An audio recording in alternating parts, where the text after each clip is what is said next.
Good day, everybody. My name is Reiner, and I'd like to welcome you to Common Sense Warriors podcast. This is our second one on Zoom, and we're really excited with the guest that we have today. But first, let me introduce you to my partner in crime, and that's Lyle McDougall over there. Hello. And it's say hi, Lyle. Hello. It's my pleasure to introduce a longtime friend of mine and ours, Deb Kriger, who owns Impact Marketing International. And so, Deb, thanks for coming on. Really appreciate it. Well, first of all, we're in a post-COVID world here so far, and kind of in BC, we're getting on to stage 2, and some businesses are starting to open up. Some small businesses, like I specifically deal with small business in my business, and so I know what is going on and what the pulse is of the people that are impacted by this, and small business is struggling. And I think one of the reasons why you're here is that you've been working with larger businesses predominantly, but you also have some ideas for small business and how to move forward post-COVID and how to really have your business up and running. And so anybody who's listening, there's the preamble to what we're going to talk about today, or watching, or however you're tuning in. So Deb, why don't you just tell us about yourself? Tell us about your business that you're operating, and just go to town. So Deb, thanks for coming on. Tell us a little bit about yourself. All right. First of all, thank you for doing this and for having me on. I really appreciate it. I have known Reiner for a very long time, and when I started, I was really a micro solopreneur and an early adopter to technology. I had a marketing and sales background, and my brother, Rod, you might hear me mentioning him a few times because we've worked together off and on through this journey. But my dad and my brother joined forces many years ago to start a children's website. And it was a safe web space for kids. There was no Google at that time. I don't remember all the names of the search engines back then. Yahoo was there. And then we used to go on Dogpile, which was like all of the search engines in one. Okay. But they had already built the website, and now they were into the marketing phase, and they invited me to join the team.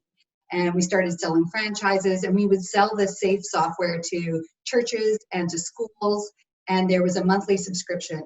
And we were getting 1 million hits a month on that website at that time. Wow. And Rod and I would just geek out all day on, like, how do you do this? How do we make sure that we show up on the search engines, and how do we increase traffic?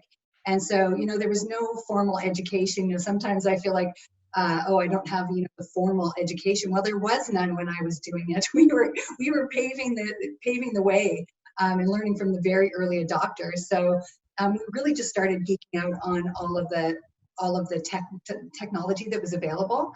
I met some of my best friends on AOL that are still friends with me today from AOL chat rooms back in the day. So that was just kind of, I'd been on computers since a very young age, geeked out on it with my brother. Social media came along, and I remember when my friend said, "Hey, you've got to check out Facebook," and I went, I'm just so not into that stuff. Like, just sounds like some trendy thing. Never gonna last. Yeah. Same thing happened to us. My friend came over and he set Ellie up on Facebook, and I'm going, "Oh, what have you done?" And then I became tech support, and then eventually, it was probably a year later, I said, "Okay, fine, I'm going on this stupid Facebook thing." Yeah. And here we are today. Where it's just a part of our lives. Checking Facebook is like checking email. And so when I realized the business implications, that's when I got curious about it. And I went, businesses need to do this. And realizing that the business people I knew didn't know how to do it. And heck, neither did I, but I was going to figure it out, and I did. and so that's when I started. And that's when I started going to TRBN and started being around small business people and really understanding their needs, and built my business on small business and by serving small businesses with media, with social media and all kinds of digital media. Constant Contact was another real early influence. They just have great marketing materials, and they're more relevant today than ever. Like, email marketing almost went away, and now it's like such a core factor in doing great marketing is being able to follow up properly with email in a custom, non-spammy way. Yeah. Definitely, I'm starting to ramble. So my business has grown from the small businesses to taking larger and larger organizations. We have a bit of a niche carved out for ourselves with international education. So we have clients in China and Thailand and Tanzania and Africa. And we're talking to clients in Switzerland and all over the world. So it's become really cool, and that's really been my dream, is to work more internationally. I started in the travel industry pre-marketing stuff.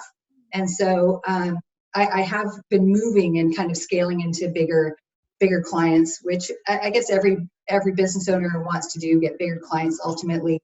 But there's something about small business that is so personal. And working with, what I miss about small business is that the impact you have when you help a small business, it's really impacting a life so personally. And that's why, to bring this around to COVID a little bit, there's this big debate in every country in the world right now. Do we focus on strengthening the economy and let people die? Or do we focus on hiding and keeping immune and keeping physically safe and let business die? There's this kind of either or thing going on, but business owners feel like their life is at risk when their business is at risk, because it's so personal. So I have such a passion to help. I don't have it all figured out how I can even do that. I just know that I want to. So I'm really trying to just come back into the ring, get back into TRBN a little bit, and listen to the conversation and see how I can help. And that's where I am. So we have a business. I have employees. We're doing well, we're growing. This is a great time for digital marketing and for anything in technology. And I really, at the same time, want to help some small business with their growth. Well, that's a wonderful point, because a lot of small business, and a lot of people that I've noticed at small business, when they set up, it's like, okay, I'm really good at doing this, like whatever it is that you're good at doing. And so I can do this for myself, and I'm just going to start up my own business. And then they start up their own business and they're like, where's the customers? Yeah. And they're like looking around who would and they do don't that kind of a thing? Yeah, I know, right? It's a Field of Dreams story. I always tell them the Field of Dreams story. Build it and they will come. They will come, but They won't. it doesn't work like that. And so what you see is a lot of these small businesses setting up, and then they're really good at what they do, but they can't drive the people to it. And that's the marketing. So there's two keys to every small business. There's the attraction of your clientele, and then there's the retention of your clientele. Those are the two things that most small business, and you come in, okay, well, you're going to help people attract clientele to their business. So, and using digital means is pretty much the predominant way. But there's other ways of marketing yourself other than doing Google AdWords or Facebook ads. And that's the only thing I'm really seeing a lot of small business is that you get the sponsored ads, you get the ones that are, Google AdWords. If you search for something in Google, you see the ads come up first. Most people don't actually click on those because it's people that have just thrown money at it. They want to know who the legit, real good business is to go to. And so is that something you're going to help with getting people to come through the door? I have so many comments. So I need to take notes so I remember what I want to say. Okay. So you've triggered a few things. So one great point is that there's attraction and retention. One of the things we always hear when we talk to people initially is, how do you get most of your business? And they always say word of mouth. And so there's attraction, yes. There's retention, but that retention leads to word of mouth. And so we used to always talk in terms of a funnel. So you'd attract them, and then once they get to the bottom of the funnel, plop, they come out the bottom, and bam, you've got a client. But we don't talk about as much how to nurture them and how to get that word of mouth. And so what we do as a marketing company is not just focus on attraction, but focus on the full, we call it a flywheel, rather than a funnel, because we want to keep that wheel spinning, and it gains momentum as you nurture those existing past clients, keep getting those referrals and bring customers back. So that was one thing. Now, what was the other thing? I remember the first one and not the second one. What was your question you ended up with? Oh, what we do with ads and stuff. Well, yeah. So, I mean, you throw money at the problem, and I don't think that everybody seems to just want to throw money at the problem with advertising. Passive advertising is, you used to watch commercials on TV, passive advertising in the newspaper, all of those types of things. They're all, that's one way that was the only way to market yourself back if you go back to Mad Men on TV there, and that was the only way of marketing yourself. But now there's I don't know how many different ways of reaching your clients and talking to them and engaging them, I guess, is the big thing, right? Yeah. And any single tactic is doomed to fail at some point. It kind of runs its course and fails. When you talk about throwing money at things, I can't tell you, and I have a specific example. I'm not going to bring up the person, but I remember sitting in a TRBN group and someone saying to me, those Google ads, they don't work. And I said, oh, okay, well, what are you doing? Well, I spent $50 and I didn't get anything. And I'm just like, well, there's a few things wrong with this picture. You can actually throw $50 at a Facebook ad and you can accomplish something depending what your goal is. So that is possible with Facebook. With Google, that's not going to be enough to see a dent. It really is a numbers game. The other thing I wanted to touch on is that no one clicks. And that's, you are a tech savvy person. I'm a tech savvy person. Reiner's a tech savvy person. We don't typically click, but people do. And we know that because the data shows it, right? Yeah. And so we do click. But that doesn't mean that it's effective just because somebody clicks on it. And so that's where we always encourage people to look at a bigger picture and don't just go, I need business, I'm going to run a Google ad. And that's where I've been spinning my wheels actually this last couple of weeks. I get frustrated because I have these ideas and then I see one business is already doing it and it's like, well, I don't want to just do what someone else is doing. Like how can I really serve in a unique way? How can I bring out my experience and really allow companies to leverage what I know and how do I offer that? And I can get my own way and get stuck, but I'm not going to start a campaign until I know exactly what I'm offering. And there's something on my website that describes what I'm offering. And so even today, I wanted to have a landing page to say, hey, if you want more information, go here. I don't have a landing page because I'm still kind of ruminating over what's the best thing to offer at this moment. So instead of just throwing an ad out, make sure you have something that's really of high value that you're offering. Think about how you can test some language on, maybe offering 2 different pages and seeing which one gets more action on your website. Don't just throw all of your eggs into one basket, but talk about it. Most of our networks are our social networks. Talk about it organically on your LinkedIn profile, on your Facebook page. If you have an active Twitter following, which fewer people do these days, but it still does exist, especially if you're in politics. Yeah. But you use the channels and the networks that you have and talk about it organically. That's the first place to kind of test it out without putting any money out and see what people are drawn to and what people are engaged with.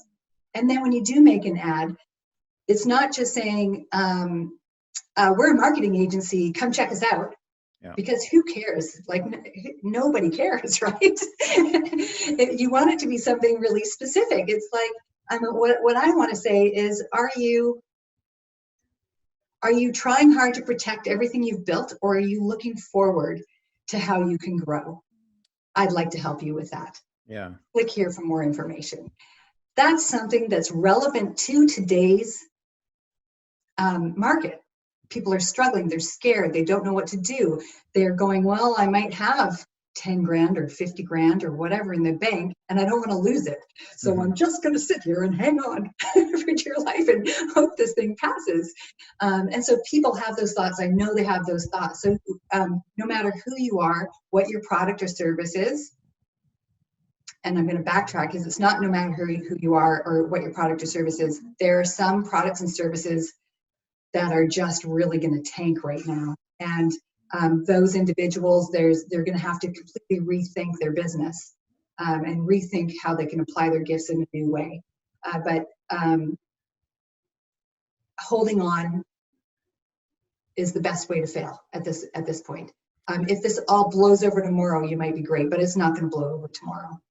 Yeah, you have to be able to think on the fly and deal with the roadblocks that have come at you, and I think that's a great, strategy. You said you can't just use one social media platform. You have to use multiple platforms, and Facebook may be gone by next year or replaced with You know, something else that's better. Who knows, right? Maybe Google Plus will win. Oh no, sorry, that was a couple of years ago. you're out of here. Google what? Exactly. Google was going to kill Facebook. Good luck with that, buddy. Don't think so. But so, and again, I think that the small business owner, if you have to really look at your business and say, okay, well, what do you offer? What's going on out in the marketplace? And there's there's still people buying stuff, and that's what everybody needs to realize. Nobody's, like, very few people have fallen off the face of the earth here. We're all still here. We're all still figuring out what the heck is going on. And you made a good point. People are scared, and they probably want some reassurance that you're gonna be around after this is done, and you're gonna have the ability to ask questions of this person later on. So how are you talking to the small businesses that have come to you and said they're freaking out and they want to be able to adapt and think on and change things up? What are some of the first things you're going to look at what they're doing, and then how are you going to transition them over to the new normal, as we're calling it now out there? There's going to be a new normal once this is all done. And so far as what's going to be the new normal for marketing? What are your thoughts? I don't think marketing changes that much. I think there's a lot of people playing catch up. And so, and most business owners that I talk to, they already know what they have to do because they've been putting it off for the last 2 years, the things they have to do. Good friend of mine, she's kind of, yeah, we all have elements of that for sure. Like I said, I just pulled up my green screen finally, it's been sitting in my closet for 2 years. I have a friend who started her online store, but just kind of put off ramping it up. And now she's ramping it up. She knew what she had to do. She was just kind of putting it off because the urgency wasn't there. Yeah. So most business owners are feeling that urgency. The owners who are in complete desperation, my advice is throw everything away. Again, business is personal. So this is a great opportunity to reflect and go, is this even what I want to do? Really? Because right now it's going to take a lot of work, probably more work than it has. It's going to push you out of your comfort zone. You mentioned earlier that people decide, they want to be a plumber. So they just go and they be a plumber, but they don't realize that they need to advertise and they need to get clients somewhere. This is a time to rethink. Do you really want to be a plumber? And do you want to do all the extra work it's going to take to bring in new clients? Or do you want to consider something completely different? If you start there, there's a good chance you're going to come back to where you are, but you can come back in a new light with a new vision. So if you were to still be running this business in 3 years, 5 years, what would that look like? How could you have been better prepared for this before? And that's usually where the answers are into what you need to do right now. Yeah. Right? Get that store going, get your social media presence going, start creating video. Brian's been beating us over the head for years, yet most of us aren't doing it still. And so it's just do the things you need to do and do.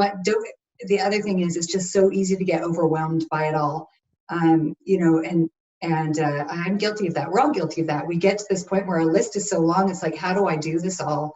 Just do one thing at a time, do the thing that's most comfortable for you. So if it is just Facebook, it's okay to do something just on Facebook, but make sure that it's tied to a bigger picture of what you're offering. So you're not just doing a Facebook ad, but you're doing something that's relevant, that ties your service and makes it relevant to the current situation of your clients. Now, one of the things that I was noticing over this pandemic is we've been a couple of months in. It's not like it's been a couple of years, although it feels like 20, but whatever. One thing that I've noticed is the marketing that's there for the future is the marketing that we have. Like we are I hate to use the term lucky, but we are sort of in a lucky position right now that it happened now and not say 10, 15 years ago. So many things are in place that are available to people. Like it's like the digital age is here. It's not like we have to sort of invent that digital age, right? Yeah. We're here. We have it. We can now say, okay, we've been holding off and I'm not sure if it was sticking around. It's kind of scary. Do I want to jump into that? And now we can do, well, I kind of have to jump into this. So now's as good a time as any. And that's kind of a cool thing about where we're at right now. A lot of people are going to be pushed into it. And yeah. I think that's a good thing personally. And it's so accessible, it's becoming easier and easier. So at this time, it's actually pretty accessible as well. If I can jump into something else. Well, I said I wasn't going to please do. Up, yeah, and I'm go ahead. Totally doing that. But one of the other big things is one of the questions I keep hearing on webinars and on the Q&As is, is it ethical to sell right now? Is it ethical to market and to advertise right now? And there was an old adage of always be selling, always be closing. And as a recipient of that, it's like, sell, close. Somebody's like hitting you across the face trying to sell you all the time. It's a terrible, terrible methodology. And we still sometimes think of digital marketing. And I know this because the most resistant people to digital marketing, you start talking to them and they're like, well, I don't want to be that hard sale. I automatically picture a used car salesman in the days of old when they start talking. And they picture, hard selling ad, driving them to a hard selling landing page with, pages and pages of script and testimonials, and your heart's pounding because it's like, oh, I need this. Oh my gosh, I need this, until you're putting your credit card on it and then you're regretting that you bought this stupid thing. And they think that this is the way, and they're looking for instant results. So it's like the most resistant people is like, I don't want to be all that. But as soon as you start working with them, you realize that's exactly what they think digital marketing is and the results they really want. They want quick, fast. They've heard the stories of, within 2 weeks, I was making 10 grand a month. And, yeah. And never every month within 2 weeks. Yeah. Yeah. How did that work? Yeah. Whatever. Do your own math. But marketing should be about building relationships. And, what's your slogan, Reiner? It's not about who you know, but who knows you. It's not what you know or who you know, but who knows you. Yeah. And so, and we also know the phrase, you work with people you know, like, and trust. And to build that trust, that's where marketing should be generous.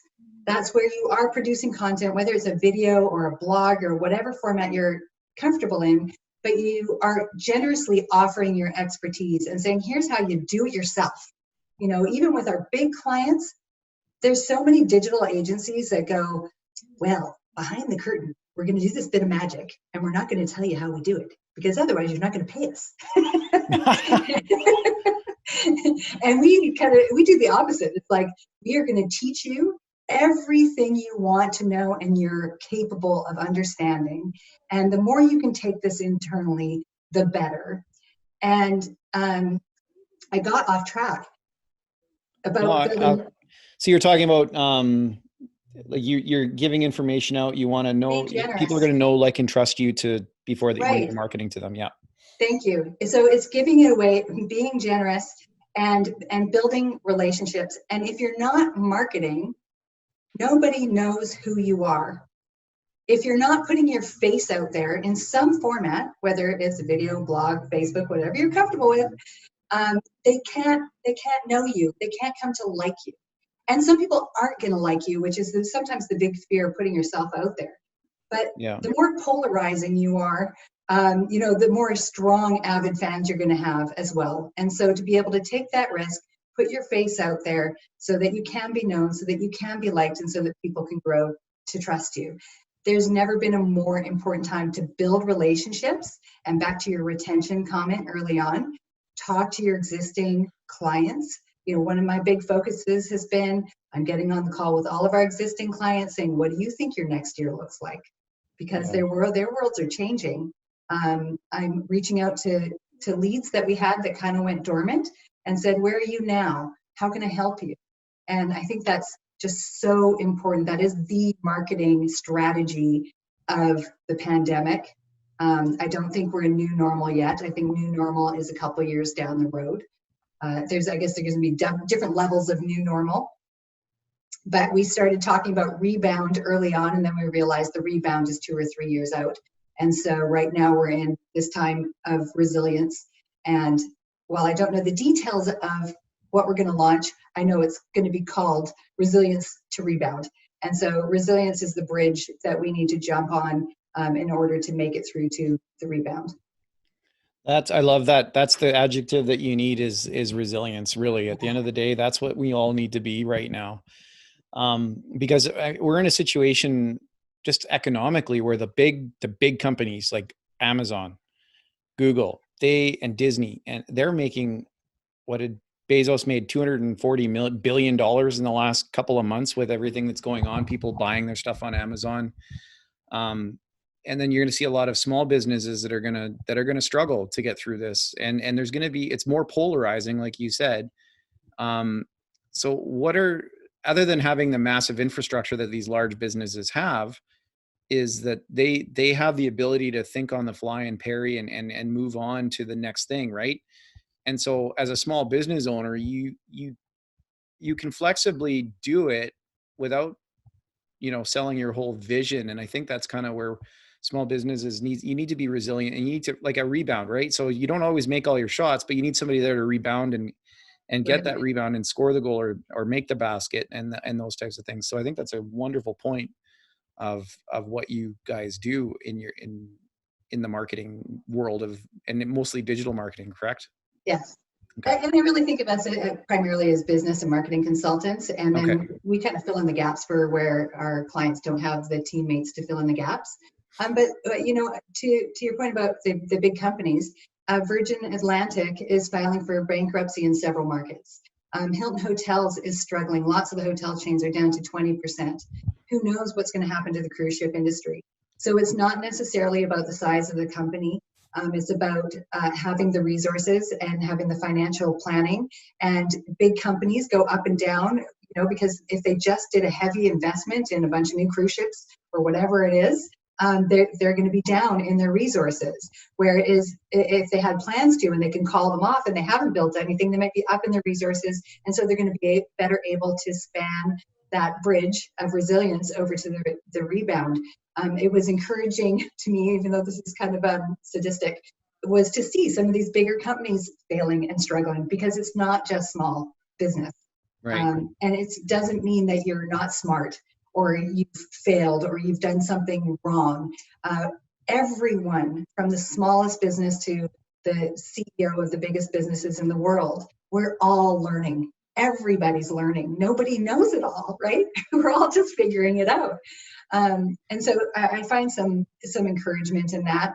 And when you talk about, the vision, you don't need to throw the vision away. You might need to change the vision and just think about how this might look differently, how you can alter. But I think agility is a big thing. And I've talked about this already on this call. I'm guilty. I get caught in my head about, what's the right thing, instead of just pull the trigger and go. And one of our clients is so freaking amazing. I'm so impressed with them.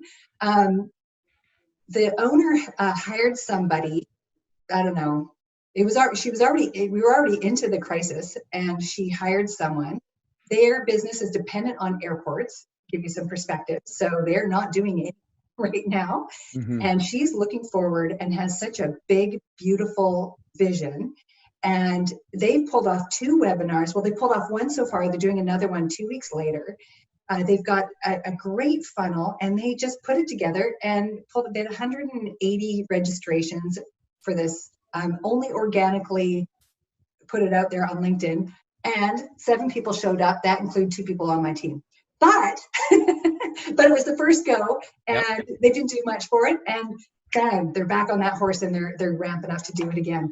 And I have so much admiration for those who can move quickly and just have that agility. It's also sheer either perseverance or stubbornness. I don't know which, but like a lot of people. And again, before I had my own business, I was a manager at one of the larger companies in Canada. So I have, I used to try and train and develop the employees and the staff into trying to build their businesses under that umbrella. And they would do something once and it wouldn't work, and then they would quit. Yeah. And I'm like, no, you can't quit. Like, well, it didn't work. It doesn't matter if it didn't work. Keep going. Sheer stubbornness. Like, even if you have one person show up for your thing, that's one person more than you had in your funnel before. Same even if with you just get, networking. I belong to this network for a month and I haven't got anything yet. It's garbage. yes. Yeah. Wow. And just because you did it once doesn't mean, and it didn't work, doesn't mean it's not. If you try it 10 times and it doesn't work, okay, well, maybe it's the strategy. And then if there's other people that are using the strategy and it's working for them, okay, what are they doing? And maybe it's just not working for you. So either you need to adapt yourself to that strategy or try and adapt the strategy to you. And it's never going to work. Like, if you keep going and doing it, it's going to work eventually, as long as you have the ability to, and the agility, I love that word, agility, to make it, to get onto that the next level. Yeah, And learn from it. yeah. And I mean, I've been around a while, and I went through 9/11, and this kind of reminds me of 9/11, because that was we had a new normal after that with traveling. Like, I used to go to the airport 20 minutes before my flight, fly through security, never take my shoes off, run through the scanner, and I'd be on my plane right when they're boarding. And now you have to be there 3 hours before. You have to go through security. You got to take your shoes off. You got to take your belt off. You got to take, and they take your computer, they take your tablet, they do all these things. That was 20 years ago. It wasn't that long ago, really. And we're just used to it. It's like commonplace. So 20 years from now, it's going to look a lot different than what we've been used to, but I think we will adapt, and we will deal with it. So people just need to understand, I think, that if they have a proper marketing strategy in your small business, and if you're still out there and the presence is out there, this too shall pass. Yeah. And we will get through this, and you will get through this, as long as you have the ability to pay your bills. And I mean, and just because something happened and you fail doesn't mean that you're a failure. I think that's the other thing, because not everybody's going to survive this, right? So travel agencies and tourism companies and nightclubs, like all those nightclubs and all the hospitality industry, they're struggling mightily right now. And it's going to be a few years, I think, before we can get back into the thing. But people like to dance. People like to socialize. Find a way. They will find a way to dance, and they just have to have patience and get through that. So I really do agree, and that resonates with me, the agility to change your business on the fly and change your marketing strategy. So you deal with social media marketing somewhat. What are the latest and greatest kind of social media tricks, tips, and traps that you might see, such as Facebook, Instagram?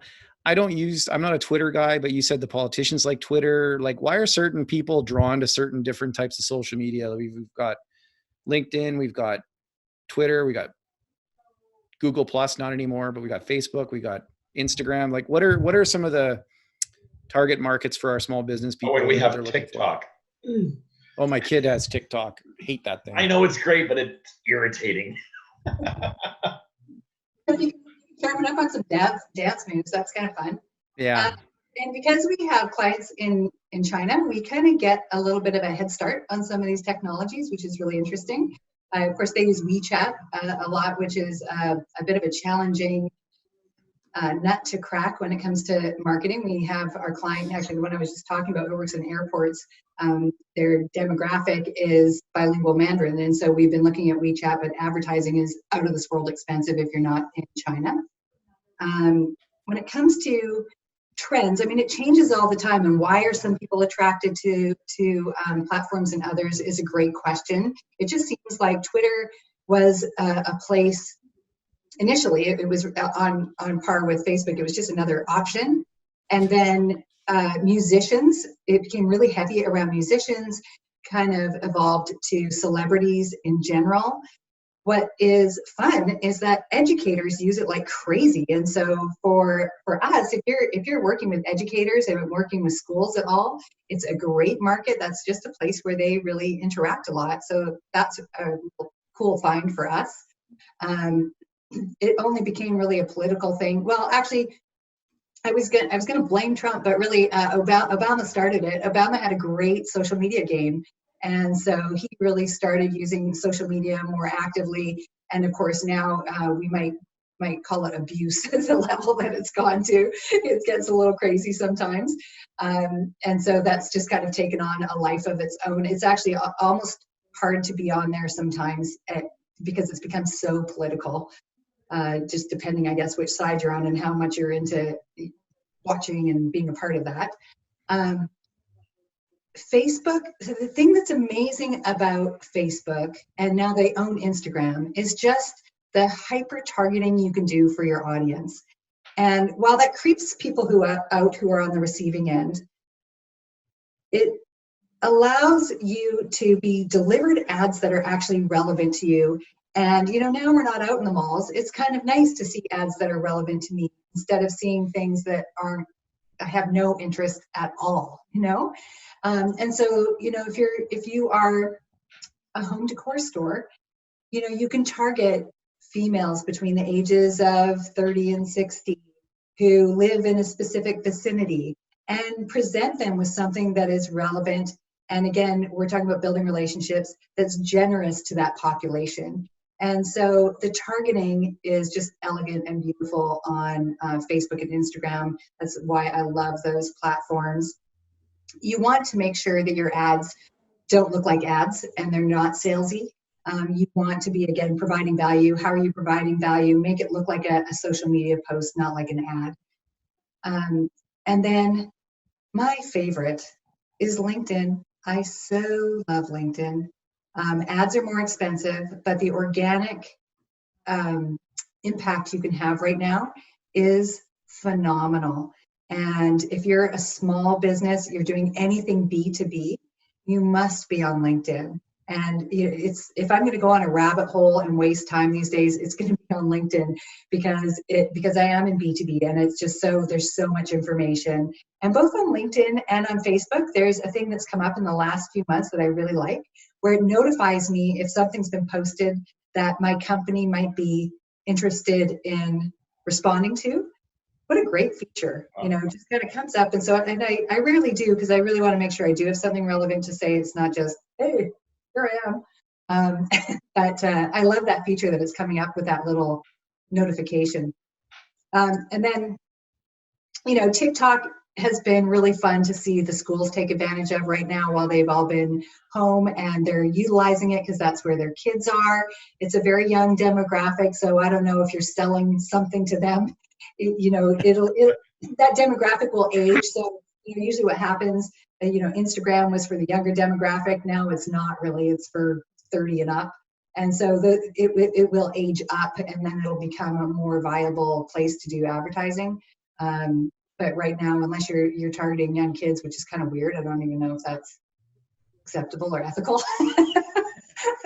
Probably not advisable. Well, it's the old Saturday morning cartoons, right? They used to target Saturday morning cartoons. That was the way you got kids, and you had your cereal and you had all those things. And McDonald's, right? I memean, McDonald's has primarily been marketing and targeting kids. Yep.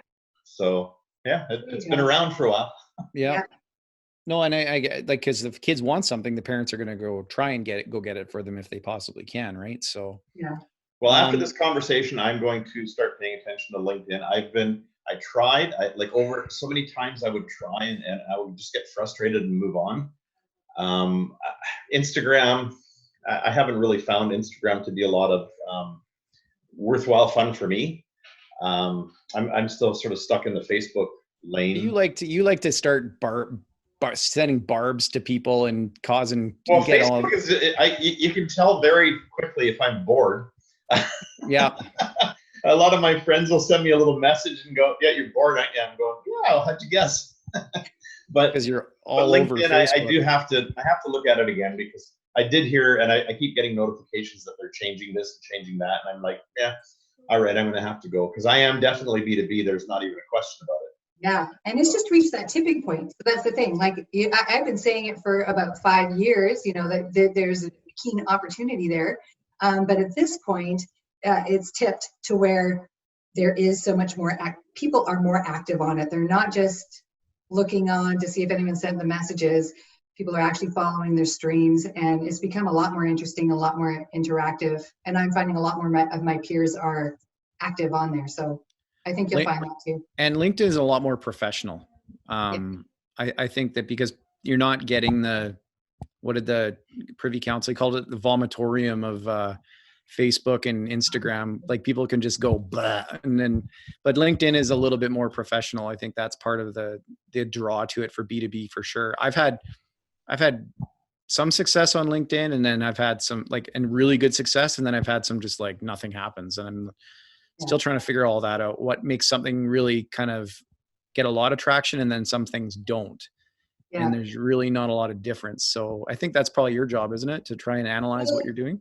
Yeah. So here's some things. So like when you're posting on LinkedIn and you're seeing some things get traction and some don't, when you're making posts, look at some simple things like the time of day and the day of the week that you posted, and just keep track of that, because you might find that your audience is on more frequently Tuesdays at 10 a.m. That was a thing with Constant Contact. That was our highest open rates were Tuesdays at 10 a.m. for most businesses.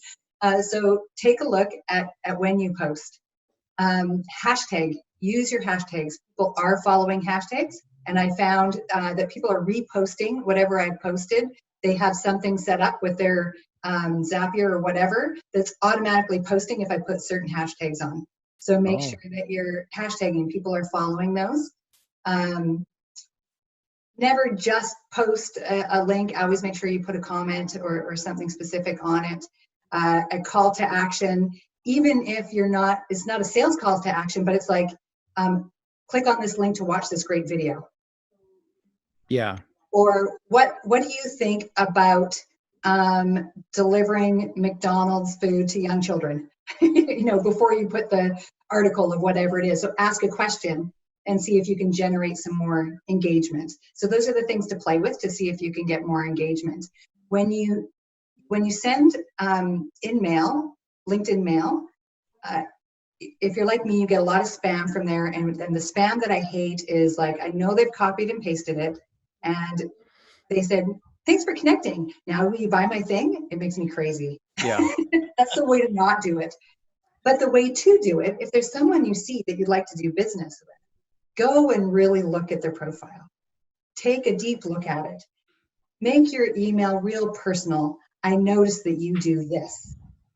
Ask them perhaps for some expertise. Again, relationships. Don't go in to make the sale. Go in to get acquainted. If you have the synergy, something might happen down the road. If you're looking for a quick fix, LinkedIn is really any social media, in my opinion, isn't the place for it. I think that's a great point, because a lot of people go into LinkedIn and they spam people's inboxes. Hey, I've got this thing. Would you like to come check it out? I've got this product I want to sell you. I've got this thing. I got that thing. And it ends up like I get 3 or 4 a day, I think, in LinkedIn from random different various people about, usually it's search engine optimization or whatever. And then my email inbox is full of garbage as well, but there's no relationship there. Yeah. And that is exactly it. So if you build the relationship with the people that your consumers, they're going to trust you more than they're going to trust somebody else. And I think that is the key in all of this stuff. And I think, the 2 words that I'd say I learned today is relationship and agility. That marketing is all about being agile and having your relationship with your consumers and building that trust and targeting the people you want to be a part of and having that. So I think that's great. And yeah, that's awesome. Thank you so much for everything. Is there anything else you want to add or anything else you want to cover before we go? What's your website, Deb, and your company and all the other things for everybody else so we can take a look? And Reiner will post it on our website for her website. Yep. Hey, and before we go there, I just wanted to ask you about your staff, because we've talked about it before on how you have this very unbelievably unique way of I don't even know how you would call it, like of treating your employees or of you've given them so much room to enjoy and do amazing things. Are they all still working? Are you have you reduced anything? Are you guys still sort of full force? Or We're full force. So we have a results only work environment, or ROW. And what that means is that I don't track anybody's hours. I hire people and pay them, compensate them based on the value and the experience they bring to the company. As somebody, when I first started working, I followed Tim Ferriss. I'm looking at his book on my shelf. And he was like my first business Bible, and it's like, this is how I want to work. Now, I work a lot more than 4 hours, and so does Tim Ferriss, by the way. But but I learned from working remotely, and my dream is to work with a laptop on a beach somewhere. I don't want to be tied down. And then I got employees, and I went, well, shit. Here I am. That threw that one out the window, didn't it? And they want to see, and they want to be face to face, and so I'm always kind of doing this dance about how much do we need to be face to face and how much do we not need to be face to face. We all work from home. Everyone's paid based on their value. I don't care where they go. I don't care what hours they work. We do have meetings scheduled, so we do this type of meeting frequently. And if they're not going to be able to make a meeting, obviously they need to let us know. If they're going to go, and actually we have unlimited holiday, and these are full-time paid employees. They're not contractors. I pay taxes on them. And they, if they want to take 2 weeks off, if they want to take 3 months off, I don't care, as long as their work is done.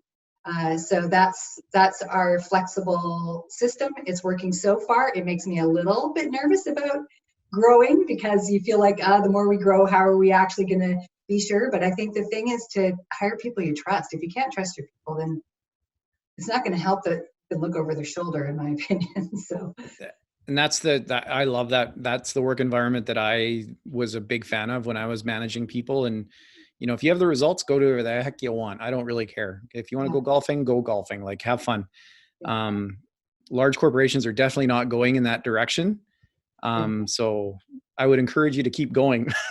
Well, I'm curious how this will impact that, and how this will, because I think a lot of people have just been afraid that, people wouldn't do their work and wouldn't get their job done. I talked to one of my clients the other day, and so she's had to move from her office to home, and she goes, at first I was worried about all the distraction. I found I was sitting at my computer all day, and I was just so tired. And then I remembered, when I'm in the office, I take a lunch break. Every time I walk to the bathroom, I'm chatting with people and having conversations. I'm not just sitting here staring at this computer all day. And I realized I can get up and go and have lunch and do my laundry. It's okay. And we're learning that, and that doesn't mean you're a bad employee because you're doing your laundry while you work. It's actually kind of awesome. But one of the things when this crisis first hit, I, had all the normal thoughts that I think people were having is, how do we hang on to what we have, was the first thought, kind of that fear, lack position of how do we hang on? And then went, what are the opportunities? And then just felt overwhelmed with the responsibility, because knowing that our industry has the opportunity to grow, I feel like it's our responsibility to grow. And it's my responsibility to keep people employed. I'm hoping to hire somebody in the next 4 weeks, to keep paying taxes, because there's a lot of tax money going out to everybody for health. Absolutely. And I think anybody who has the capacity and ability to keep people employed and to grow during this time, it's your responsibility to do so. I wholeheartedly agree with that. That's a great point. For anybody who's forward thinking, for anybody who is into self-development, personal growth, business growth, this is an exciting time, because it's a time of transformation, and transformation is painful. That doesn't mean that it's easy. It's painful. But if you can see that there's a light at the end of this bridge that I'm calling resilience, it's exciting. It's an exciting time. Well, I think the lesson today is have resilience and keep moving forward, and don't believe the hype, and just kind of do your thing, and trust yourself, and trust your process, and build those relationships. That's what it's all about. So Deborah, thank you so much for coming on. We'll have to do this again soon. That was fun. We're doing I want to hear about results. In a couple of months, we're gonna talk about your ideas, because we're gonna carry on talking about these ideas in the next little while. But I think to have a podcast about sort of some of the results that you've uncovered or discovered, I think that's going to be a fantastic conversation. And on top of that, the whole going forward thing, I'm pretty sure we're going to be sticking to Zoom podcasts from now on. I love this. Dragging equipment around, getting people to boardrooms. it just so annoying. This is fun. I mean, I love this. We could be hanging out in our own places, and I think it's absolutely fantastic. So that's another positive that we got from this. And I don't have to look at your ugly mug every day, so that's all good. Yeah, likewise. Trust me. All right, Deborah, thank you so much. We look forward to chatting with you again soon. And for everybody who's watching, stay safe out there and have some common sense. Thanks. Have a good day.